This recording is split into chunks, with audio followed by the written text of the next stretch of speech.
And here it is, another S8, the bigger version. It is the jet black version.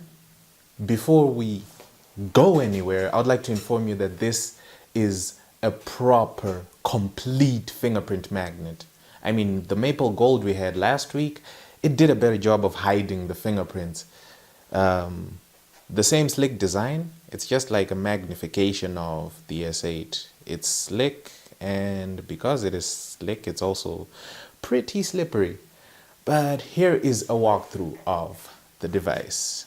On the back, we have the usual setup, a 12 megapixel camera and the rear mounted fingerprint scanner and a couple of sensors and the flash.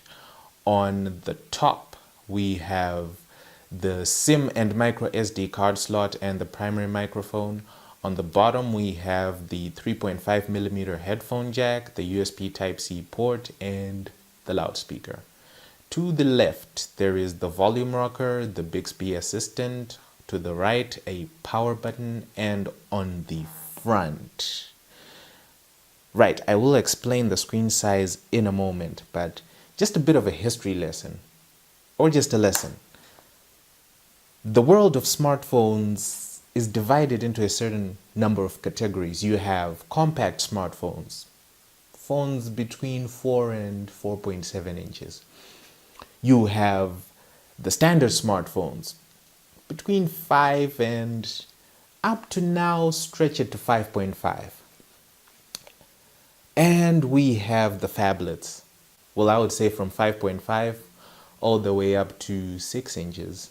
That's phablet territory.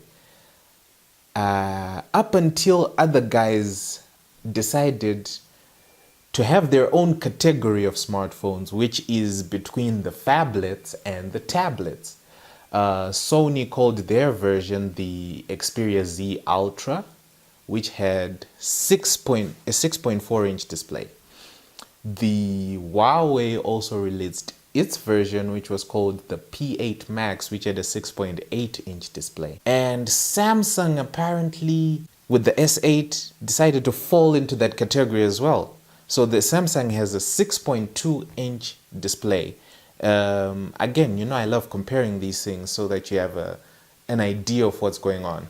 Now, this here is the perfect example of a phablet. Put these together. Now, this phone has a 6-inch display. The Samsung has a 6.2-inch display. Let me turn them on so that you like properly. There we go. And there you have it. 6 inches, 6.2 inches. I'm calling this category the Fab tablets. Because I don't know what to call these phones. They're not phablets, they're bigger than that.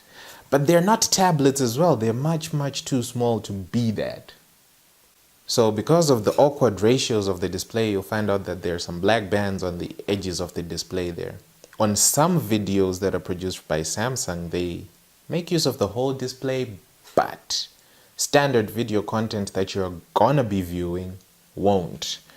But either way, 6.2 inches, it's an HDR display, it's big, it's a grand scale when it comes to viewing stuff.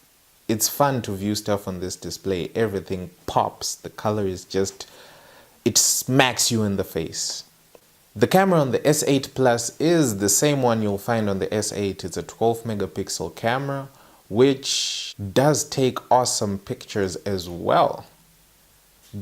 This might just be my new favorite camera phone. Everything is just detailed, it's crisp. The autofocus on the camera is almost instant, and yeah, you never miss a shot. It's fantastic, especially in low light environments. They did a wonderful job doing the camera. It captures detailed, they're almost unreal when you take photos in low light. You need this camera for photos, selfies, and portraits.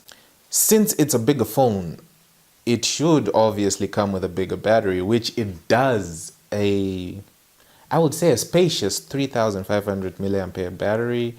It would have been interesting to do an endurance test on it, but again, this is a demo unit. It's not a retail unit, so it only charges up to 70%. Until we get a retail version that we can use, we'll skip that part for now. The fingerprint sensor is located next to the camera, and if you had my previous video, you'll find out that this is not the best place to put it.